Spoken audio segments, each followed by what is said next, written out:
अस्सलामुअलैकुम। Welcome to my YouTube channel में आप लोगों को खुशामदीद करती हूँ।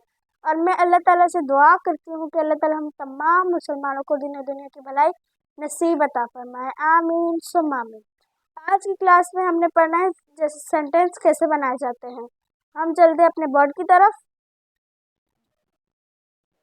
आपको जुमले बनाने के लिए 3 स्टेप्स दिए हुए हैं। सबसे पहला क्या है? सब्जेक्ट, उसके बाद वर्ब और ऑब्जेक्ट। सब्जेक्ट क्या होता है? सब्जेक्ट वो होता है काम करने वाला। इधर देखिए, काम करने वाला।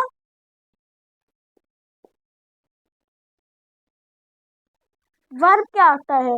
वर्ब वो होता है जो काम हो रहा होता है, जैसे खाना खाना, खाना जो होगा वो, या दौड़ना, दौड़ना भी वर्ब होगा, खेलना वो भी वर्ब होगा, जो काम हो रहा हो।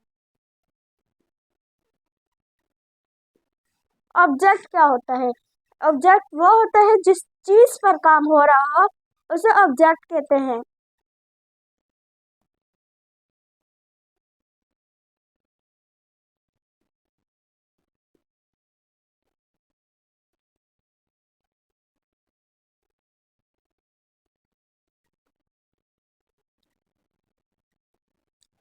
अब हम इसकी एग्जाम्पल देखते हैं।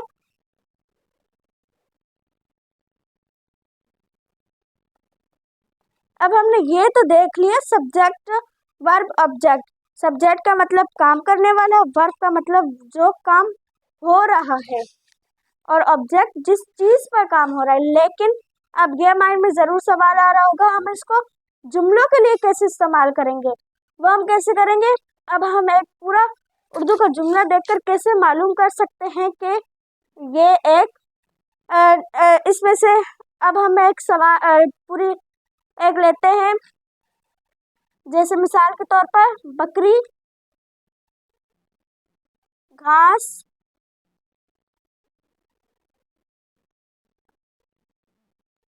खाती है। बकरी घास खाती है। अब हमें इस पूरी लाइन में से सब्जेक्ट ढूंढना है, वर्ब ढूंढना है और ऑब्जेक्ट। सब्जेक्ट क्या होता है? काम करने वाला। काम इसमें कौन कर रहा है? बकरी।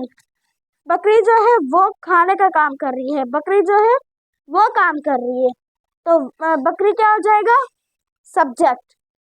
तो हम लिखेंगे यहाँ पे सब्जेक्ट, ये मतलब सब्जेक्ट हो गया। वर्ब क्या होता है?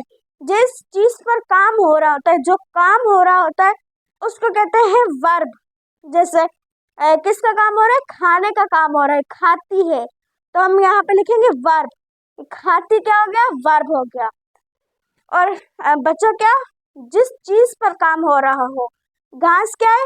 घास पर काम हो रहा है, तो बकरी घास खाती है, तो ये क्या हो जाएगा? ऑब्जेक्ट। दूसरी एग्जाम्पल की तरफ आ जाते हैं। मैं स्कूल जाती हूँ, ये हमने लिख दिया। अब इसमें सबसे पहले सब्जेक्ट क्या है? काम करने वाला। काम कौन कर रहा है? मैं कर रही हूँ, तो मैं क्या हो जाएगा? सब्जेक्ट। वर्ब क्या है? वर्ब वो काम होता है जो काम हो रहा हो। काम इसमें क्या हो रहा है? नहीं, स्कूल काम है, जाने का काम हो रहा है, तो इसलिए हम यहाँ पे जाती, तो ये हो जाएगा वर्ब। जिस चीज पर काम हो रहा हो वो ऑब्जेक्ट होता है, तो स्कूल यहाँ पे क्या है? ऑब्जेक्ट है, तो स्कूल क्या हो गया? ऑब्जेक्ट। अब हम कुछ ट्रांसलेट की तरफ चलते हैं। उर्दू की, उर्दू हमें दी भी होगी, अब हम उसके नीचे इंग्लिश में उसको कन्वर्ट करेंगे। वो कैसे करेंगे अब हम आगे देखते हैं। जैसा कि हमने बताया था, आप इन तीनों में से कन्वर्ट कर सकते हैं। अब हमने यहाँ पे करना है, पहले तो हमें सिर्फ वो ये पूरा जुमला दिया हुआ था, हमें उसमें से मालूम करना था सब्जेक्ट कौन है, वर्ब कौन है और ऑब्जेक्ट कौन है। लेकिन इसमें ऐसा कुछ भी नहीं है, इसमें कहा हुआ है पूरा एक जुमला दिया हुआ है। अब हमें इसको इंग्लिश में कन्वर्ट करना है। वो कैसे करेंगे? मैं की उर्दू क्या होती है? मैं की इंग्लिश क्या होती है? आई। सबसे पहले हमें सब्जेक्ट मालूम करना है, काम करने वाला। काम कौन कर रहा है? मैं। मैं काम कर रही हूँ, और मैं की इंग्लिश क्या है? आई। आई हमने लिख दिया। अगला जो काम है वर्ब, जिस चीज पर काम हो रहा है। क्या? पढ़ने का काम हो रहा है। पढ़ती, पढ़ती, पढ़ती क्या है? काम है। मैं पढ़ रही हूँ, मतलब पढ़ती क्या हो जाएगा? इसकी वर्ब, और इसकी इंग्लिश क्या है? रीड। अब ये भी काम खत्म। अब उसके बाद ऑब्जेक्ट, जिस चीज पर काम हो रहा हो उसे ऑब्जेक्ट कहते हैं। अब हम यहाँ पे करेंगे किताब क्या है? इस किताब पर काम हो रहा है। सारा काम किताब पर हो रहा है। पढ़ती भी किताब हूँ, और मैं ही किताब पढ़ती हूँ। तो किताब क्या है? इसकी इंग्लिश क्या है? बुक। I read book. मैं किताब पढ़ती हूँ। इसकी हमने इंग्लिश क्या लिखी है? I read book. दूसरा क्या है? वो कपड़े खरीदती है। अब हम इसकी कैसे करेंगे?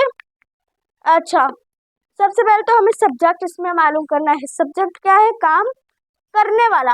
काम कौन कर रहा है? वो। वो की इंग्लिश क्या है? दे। दे। वो यानी जमा जो होंगे उसको कहेंगे दे। तो वो की इंग्लिश क्या है? दे। अब हमने सब्जेक्ट मालूम कर लिया। उसके बाद क्या करना है? उसके बाद क्या लिखा हुआ है? वर्ब। वर्ब क्या है? जो काम हो रहा है। खरीदने का काम हो रहा है, कपड़ों का काम तो हो रहा है, वो तो कपड़े हैं ना। लेकिन यहाँ पे खरीदने का काम हो रहा है, तो इसलिए खरीदना जो है वो काम है, और वो है वर्ब। तो खरीदने को क्या कहते हैं इंग्लिश में? बाय। बाय यानी खरीदना। You bye. बाय हमने लिख दिया। उसके बाद ऑब्जेक्ट क्या होता है? जिस चीज पर काम हो रहा हो वो ऑब्जेक्ट होता है। अब हम देखेंगे कपड़ों पर काम हो रहा है। कपड़ों पर काम हो रहा है, तो कपड़ों को इंग्लिश में क्या कहते हैं? क्लॉथ्स। क्लॉथ्स लिखेंगे यहाँ पे। क्लॉथ्स, ये हमने इसकी भी मालूम कर ली, जो कि उर्दू में क्या है? वो कपड़े खरीदती है। इसको हमने इंग्लिश में कन्वर्ट किया है, दे बाय क्लॉथ्स। सबसे पहली वाली क्या थी? मैं किताब पढ़ती हूँ। I read book. इस पूरे की इंग्लिश क्या है? I read book. हमने बहुत ही आसानी से, अगर हमें ये तीन मालूम थे, हमने सबसे पहले तो इनको मालूम किया है। सब्जेक्ट हमें पता था, काम करने वाले को बोलते हैं। वर्ब का हमें पता था, जिस चीज पर काम हो रहा हो। और ऑब्जेक्ट क्या होता है? जिस चीज पर काम हो रहा हो। वर्ब क्या है? वो काम है। तो हमने हमें ये पता है, ये तीनों पता थे, उसकी वजह से हमने आसानी तरीके से ये कर लिया है। ये सब्जेक्ट हो गया, ये वर्ब हो गया, पढ़ती काम है, और किताब ये ऑब्जेक्ट हो गया। हमने आसानी के साथ ये पूरा जुमला बना लिया है इंग्लिश में। इंग्लिश में इसको कन्वर्ट कर दिया है। अगला क्या है? वो कपड़े खरीदती है। खरीदना जो है ये काम है, तो इसलिए वर्ब है। वो वो सब्जेक्ट है, काम करने वाला। जो काम करने वाला होता है वो हमेशा जो सब्जेक्ट होता है। इसलिए हम इसकी वर्क इंग्लिश क्या थी? दे। खरीदती काम है, तो इसलिए हमने दूसरे नंबर पे क्या लिखा है? बाय। बाय का मतलब है खरीदना। और किस चीज पर काम हो रहा है? कपड़ों पर, क्लॉथ्स। अब हम आगे चलते हैं, अगली ट्रांसलेट देखते हैं। अब आपसे मैं मिलती हूँ नेक्स्ट क्लास में। अगर आपको ये वीडियो अच्छी लगी, अगर ये आपको वीडियो अच्छी लगी है तो इसे लाइक शेयर कमेंट सब्सक्राइब ज़रूर करना। मिलती हूँ नेक्स्ट वीडियो में, तब तक के लिए अल्लाह हाफिज़।